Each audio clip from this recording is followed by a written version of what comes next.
A long-term solution will take a lot more. Talk of the end to garrison politics in that community, he says, is nothing but romanticism. The journey must begin, but for us to begin to think in these absolute terms about the end of an era and so on, no. It's not a question of demolishing buildings and getting criminals out of these areas. More than that, as I said, what is needed is a mental revolution. There are indications, though, that other changes are imminent in the short term. Mrs. Smith thinks the area will still be JLP territory, but a divorce with Member of Parliament Bruce Golding is very much in the making.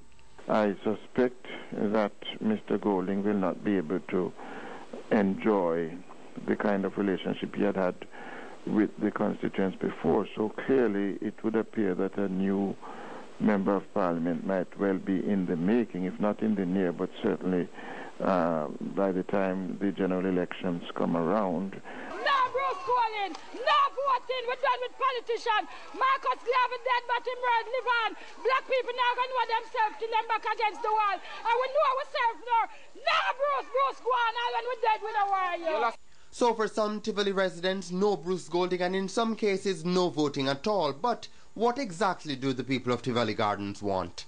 That is going to be the potent question, and so I don't see an early resolution right now, quite frankly. I think it's going to take quite a while before we begin to see some meaningful transformation there. In the meantime, I think things will just gradually go back to what they were before.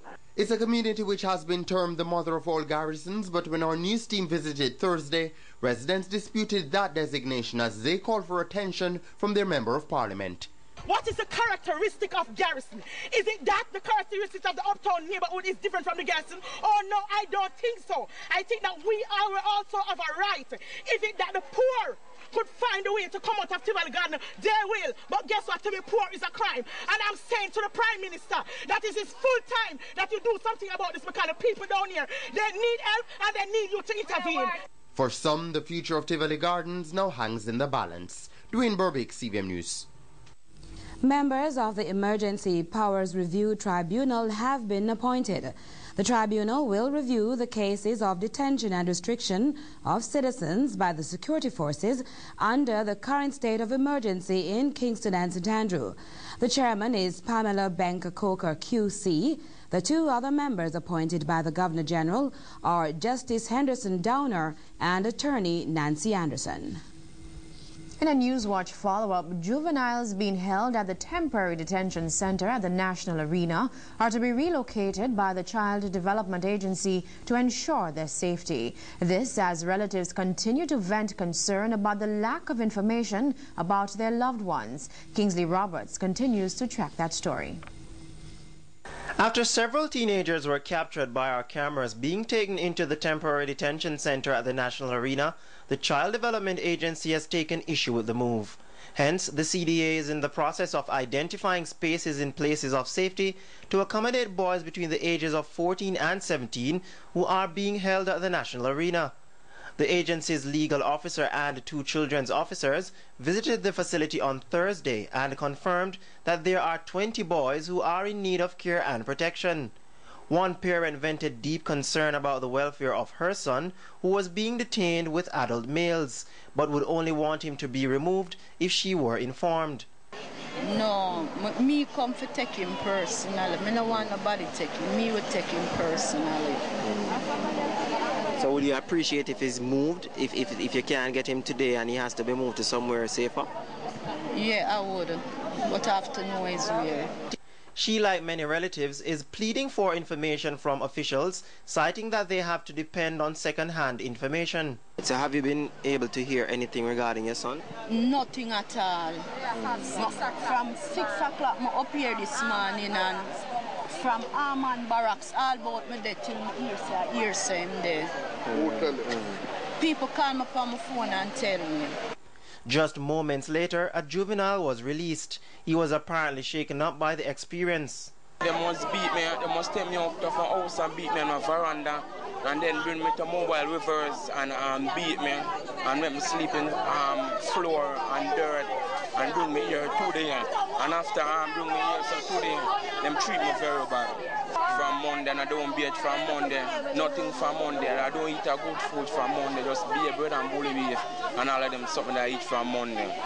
It was also highlighted that the last few days have been very traumatic for the juveniles and that they now need a safe haven and a stable environment where they can now receive the necessary psychosocial assistance. It was also noted that this level of support will be driven by a team which has already been mobilized, including children's officers and the clinical psychologist for the Southeast region. The CDA is also collaborating with the Guidance and Counseling Unit of the Ministry of Education, which is moving to form a coordinated response to the present situation to address the individual needs of children and their relatives living in the affected areas. Kingsley Roberts, CVM News. Meanwhile, a male detainee kept police and fire officials busy for over 7 hours today after he threatened to jump off a roof at the Mobile Reserve Headquarters on South Camp Road in Kingston. Our cameras were there during the tense hours of negotiations to get him down. Kalila Enriquez reports. According to police, the saga began at about 6 Friday morning. Officers were transporting detainees from the Mobile Reserve to another location. But sometime during that process, Darren Bartlett, otherwise called Jerky, found himself on the roof of the one-story building. He was there for hours, threatening to jump. Watch as he ventures dangerously close to the edge of the roof. Police called in their special negotiators, officials from the Mental Health Division of the Ministry of Health, the Fire Brigade, and even Bartlett's family. No one could convince him to come down. After several rounds of negotiation, he was finally restrained at about 1:30 p.m. Watch as the man in brown goes in for the tackle. Several other men also pounced. They then threw him from the roof onto this fire safety material about 15 feet below. We felt that it was now necessary for us to physically use some force to restrain him, again with the assistance of family members, of members of the mental health community and the police personnel. We were able to restrain him on top of the roof, took him off, and he's off to the Bellevue Hospital. Bartlett, who is of an Oxford Street address, had been detained during the operation in West Kingston on Monday. Police say the white substance on his body is the dust from the rooftop. Kalila Enriquez, CVM News.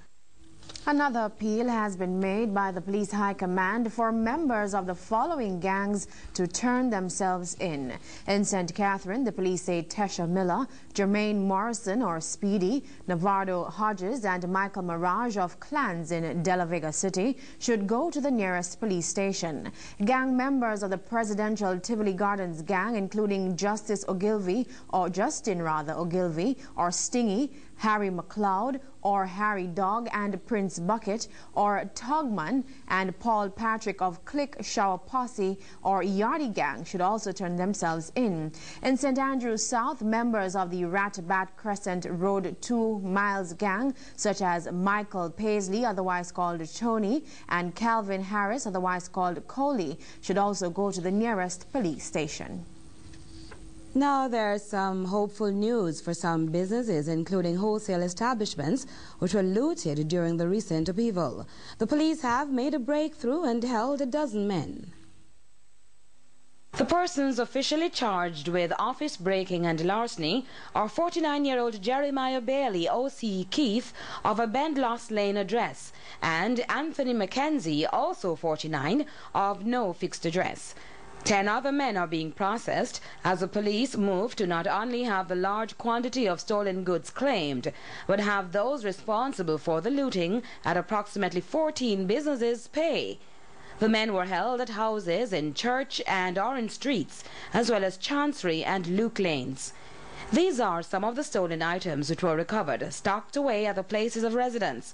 The goods now being kept at the Kingston Central Divisional Headquarters include these huge pieces of furniture, a variety of grocery items, these boxes of footwear, costume jewelry, and reels of cloth. The police also say a computer which was reportedly stolen from an attorney's office was also recovered. It's highly suspected that the looters used sledgehammers